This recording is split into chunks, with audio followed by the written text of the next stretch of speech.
Since I was young, I have always loved video games. The first game I ever played was Super Mario World on the Super Nintendo with my dad. And the moment I saw the game's title screen flash onto the television, I knew right then and there that video games were one of the greatest things that had ever been created. And from there, my love would only grow. As I got older, I tried to play as many video games as I possibly could. I would dedicate days to holding myself up in my room and diving into whatever game I decided I was obsessed with for that month. And this is pretty much how I spent a large portion of my early life playing video games. However, once I was in high school, I experienced a slight shift in the way that I viewed video games. And I wasn't even aware of this shift at the time. Heck, I didn't even realize it until just recently, when I sat down and watched an anime called Shangri-La Frontier. Shangri-La Frontier began as a web novel in 2017, written by an individual who simply goes by the name Katarina. Eventually, it got picked up by Kodansha's Weekly Shonen magazine as an official manga with art by Ryosuke Fuji in 2020, and is still going today. And I have to be completely honest with you guys, when I first heard of this anime, I really didn't think much of it. The closest thing that I could compare it to in terms of anime that I had previously seen was Sword Art Online. And in general, Sword Art Online, to me at least, was very disappointing and lackluster, and had left a pretty bad taste in my mouth for anything involving video game isekais, and to a lesser extent, isekai in general. And this was a sentiment that I would hold for close to a decade. I do have to admit though that Shangri-La Frontier did look kind of interesting from an outsider's perspective. For one, the main character Sunraku had a pretty interesting design and seemed to be at least somewhat inspired by the "Let Me Solo Her" meme from Elden Ring, so there was a good chance that the narrative would at least be a little tongue-in-cheek. Along with this, the show was also receiving high praise everywhere I looked online, which was a bit baffling to me, honestly. I really couldn't wrap my head around the fact that something like Shangri-La Frontier could be as good as people were actually saying. Then I actually watched it.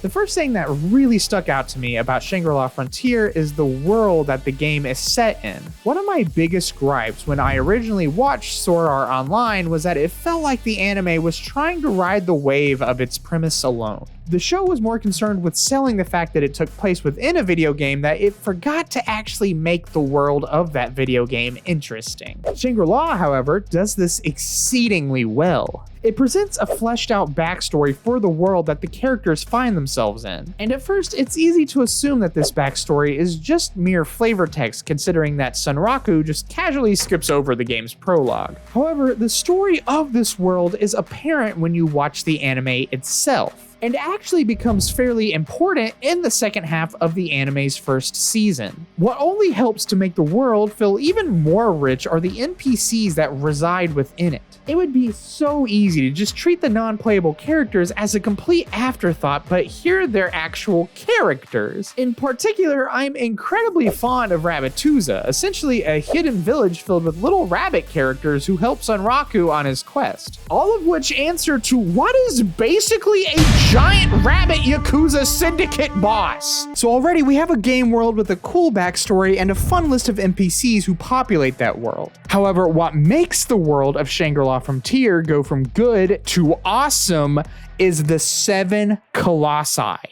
From the perspective of someone who's never seen Shangri-La Frontier, what I've probably said just kind of sounds like nonsense. But once you actually watch the show, the gravity of these things fully dawns on you. To explain it simply, the world of Shangri-La Frontier is populated by monsters of varying strength. Many of these monsters can be killed very easily with very little effort, while others can prove to be a far bigger challenge. A lot of these monsters are really cool in their own right, but they all share one common trait. none of them are truly unique. They're all part of a greater horde that will continuously spawn the same monsters over and over. That is, except for the 7 Colossi. The 7 Colossi are a set of absurdly strong, unique, and story-relevant monsters that the game will only spawn one of, meaning that once they're killed by whatever lucky player happens to stumble into them, they will no longer spawn into the world. They're essentially legends within the game itself, many of which haven't even been seen by any of the Shangri-La Frontier players. They are truly elusive, to the point that entire clans are formed within the game solely dedicated to hunting down these unique monsters. We've only seen 2 of them in the story so far, but what I love about them is how distinct they are. For example, a colossus like Lycagon the Night Slayer is a wandering beast that never has any clear indication of where he is on the world map. So if you just happen to run into him, chances are you're not gonna be fully equipped to take him on. And he's probably gonna leave his mark on you that will cause all sorts of detriments to your player character. Meanwhile, you have a colossus like Weathermon the Tomb Guard, who only stays in one area, but actually accessing this area requires Hideo Kojima levels of convoluted environmental triggers. And that's just to get the chance to actually fight him.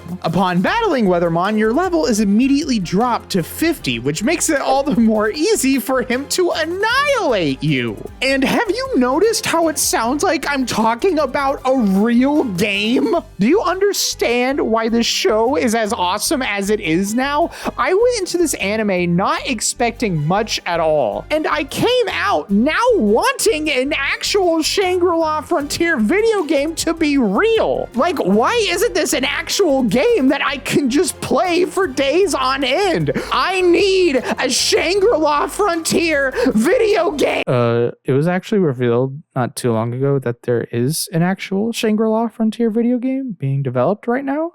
So, yeah, I'm definitely going to need to play that. Needless to say, I'm incredibly grateful for Shangri-La Frontier, because when designing the game that the story revolves around, it feels like the writer approached it as someone who actually plays video games. You can flip on just about any TV show nowadays, and anytime you see someone playing a video game within that show, it's so apparent that the creators have a very surface level understanding of what actually playing video games is like. It's clear, however, that the people behind Shangri-La Frontier understand this incredibly well, and nothing proves this better than the main character, Sunraku. For me, the reason why Sunraku is such a great protagonist is because he's not what you would expect from a story like this. You would expect for him to be some kind of completely overpowered self-insert meant only to make the audience feel as cool as possible. But no, he doesn't feel like this at all, unlike other anime. Sunraku just feels like his own character with his own personality. In the story, Sunraku is a self-appointed trash game hunter, meaning that he takes immense joy in finding and playing the worst games he can get his hands on, whether they have annoying NPCs, numerous glitches, you name it. He's basically if the angry video game nerd was an anime protagonist. And that's just so great. But at the same time, it's also really smart because it gives Sunraku a logical reason to be as good at Shangri-La Frontier as he is. Given his vast experience with trash games and the way it felt like these games were developed to hinder him instead of help him, switching to a refined AAA game like Shangri-La Frontier is basically the equivalent of Rock Lee from Naruto ditching his training weights and going all out. He's basically been through a massive shonen training arc by the time the series begins. But it's important not to confuse his skill with overpoweredness. Never does it feel like the story or world is bending to Sunraku's will. He always has to work with what the game gives him, and yes, while he did unlock a unique game scenario that no other player has so far, this wasn't because he's some kind of grand bird messiah who was always destined to be the best Shangri-La Frontier player ever. No, he unlocked it completely by chance. And despite the advantage the scenario gives him, never once does it feel like it makes him overpowered. Often, many of the fights he finds himself in are struggles, and if he wants to win, it always comes down to his intuition. Watching him win a fight is always satisfying because when it comes down to it, he's just a goofy guy who loves playing video games. And this passion of video games is not just in Sunraku, but in most of the characters. The thing I love the most about Shangri-La Frontier's characters is not just the fact that they all love video games, but that they all have different reasons for loving video games. For example, you have a character like Oikatsu, who is a top competitor in the FGC, meaning that he's going to look at any game through a competitive lens. So once he finds out Sunraku is playing a new game, his first instinct is to also play it and get even better. Meanwhile, you have a character like Saiger Zero, who in reality is actually Sunraku's classmate who has a huge crush on him. So in an attempt to get closer to him, she decides to start playing Shangri-La Frontier as well. And in her devotion to forming a bond with Sunraku through the game, became one of the strongest players in the game. And that's just what makes this show so fun to watch, because all the characters just like playing video games for their own reasons. And when these reasons begin to either clash or combine with each other, it reminds me not only why I love anime, but why I love video games.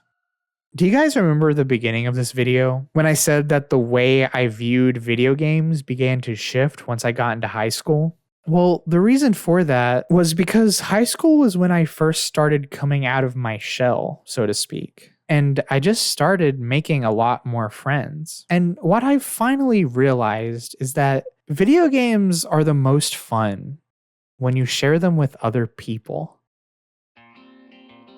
Just let it be known that this is my own opinion, and there's nothing wrong with just sitting down by yourself and enjoying a good game with no one else. I mean, I still do that to this day, but I have to admit, when I have someone with me, the joy I get from experiencing games is just so much stronger. Let me use something like Kingdom Hearts as an example. Kingdom Hearts is a series I never thought I would care about, like in the slightest. At all. But when I sat down and watched one of my friends play it recently, their passion for the game kind of rubbed off on me. And I found myself starting to care about what was happening in the game. Fast forward to when the Kingdom Hearts 4 trailer dropped and we were both getting excited for it and talking about it. And that to me is the power of video games. Whether I'm sitting on a couch playing with someone next to me, at my computer playing with someone miles away, or even just looking on as a spectator, video games help me form bonds with other people. And in a lot of ways, Shangri-La Frontier helped me realize that. To me, what makes Shangri-La Frontier so good, at its very core, is that it's just about people who love video games and the bonds those people form when they play video games. So all I have to say is thanks, Shangri-La Frontier. Thanks for reminding me why video games are so awesome.